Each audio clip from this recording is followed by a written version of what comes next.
Do you really want to develop your wealth? Well, today I'm going to talk about how you can do this. And if you stay until the end, I have an extra point for you then as well. Now, if you want to connect with me more, you can find my links to social media link below. And if you want to look at an experiencing a breathwork session, I'll also leave you a link for that as well.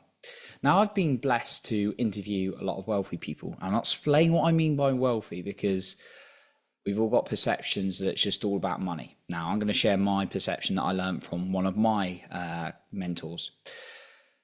I've interviewed a lot and learned there are certain lessons and ways they went about. Now, I'll give the definition. So, wealthy for me is someone who is happy, healthy, and financially abundant. So, wealth is being all of happy, healthy, and financially abundant.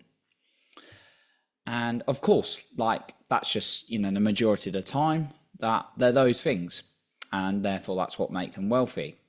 The thing is, I started to observe people on my podcast that I've interviewed, and I was like, okay, they behave in this way, and they're doing awesome, all right? And there's certain patterns, certain traits I picked up. And then, of course, there's other people, and there's no judgment, who really don't feel as good. They're always struggling with money, and maybe their health not as healthy, maybe they are a little bit. And there were certain patterns, certain traits that I could observe in wealthy people. And I want to ask you this: how does it help you being caught in the same cycles, same patterns? Because if you're anything like me, it doesn't feel good. Okay, so here are some lessons that I want to share with you. Number one, they prioritize their inner world. All right. They don't just rely on external things to feel good. They prioritize their inner world every single day.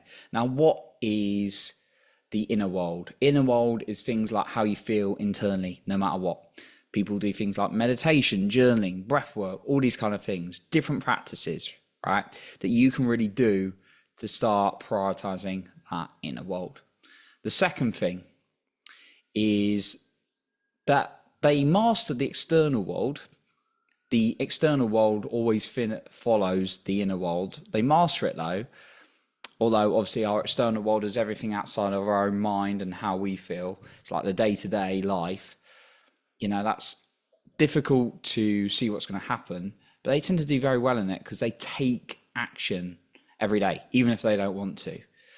I was listening to David Goggins earlier, who's great to listen to in terms of getting you into taking action.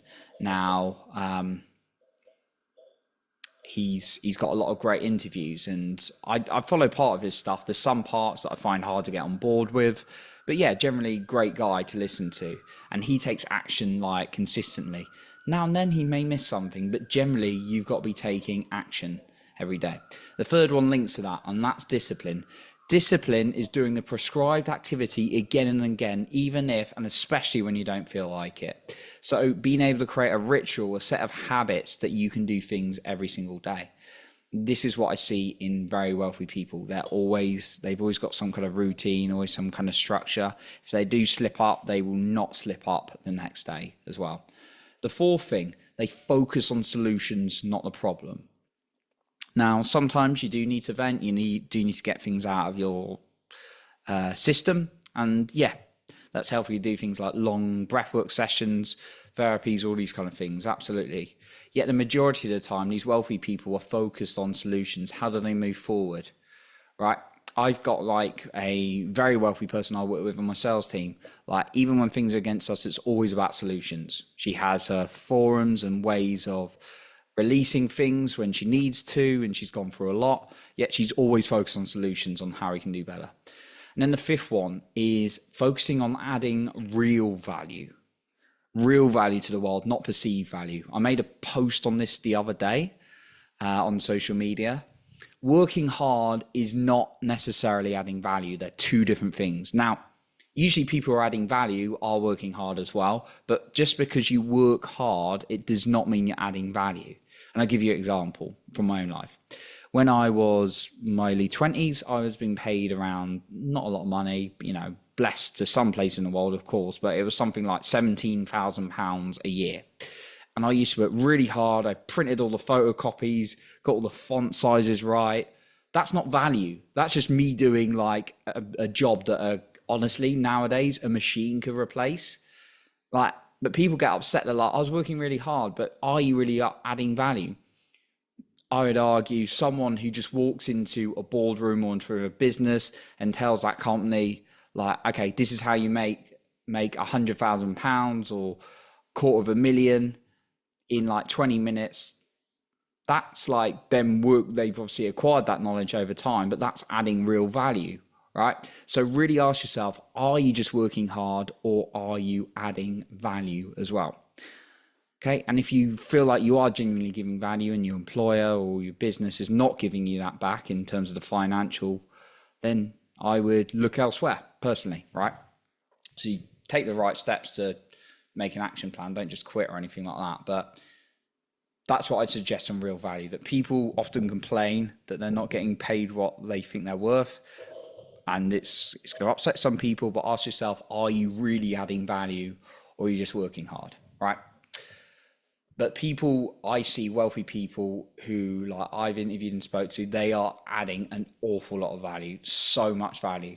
Like they say things to change people's lives every single day. And whether that's in people's businesses, whether that's like their relationships, whether that's people's health, they're always adding value, genuine value. Now, I've got a final point to share with you. Just for that, I want to mention again that if you want to keep connected with me on social media, you can find my links in the show notes below. And also I'm offering breathwork sessions, which you can find out more about in the links below as well. Now, my final bonus point I want to share with you is have an outcome, but don't put importance to it. And what do I mean by that? This is a great lesson I learned from one of my mentors. Know where you want to go, because else we're just going around in circles, and take the relevant action to do so. Like, for example, business, sales, right?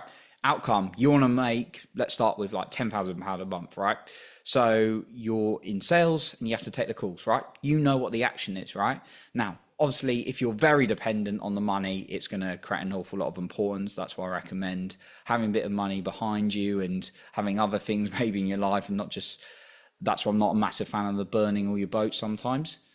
But like, then knowing, okay, I've got to take this amount of calls, I've got to take this action. Okay, I'm cool about that, and I'll just do that, rather than being like, I've got to make this sale, I've got to make this sale, because the more importance I found I put on things, the more pressure and therefore a negative kind of energy. Another one with like dating relationships, I certainly can relate to this.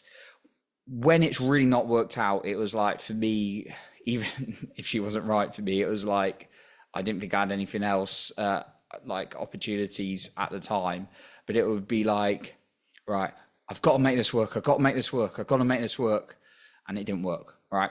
Other times I've just been like, I'm just going to go out and chill with the guys. And then I meet a wonderful woman, right? So sometimes, but I did have in the back of my mind, I wanted to meet someone, but there wasn't importance on it. So this is one that's kind of goes into the spiritual, scientific realm, but I'm just showing from my experience. And if you want to logically think, is this really real? Well, start just logging things in your life when you've been focused on a direction, but you weren't super attached to it and things have shown up. And then that'll go, for any of you logical minded people like myself, because it took me a long while to get through this. So that's what I got for you today. I appreciate you for being here. And remember to lead with your heart and not with fear.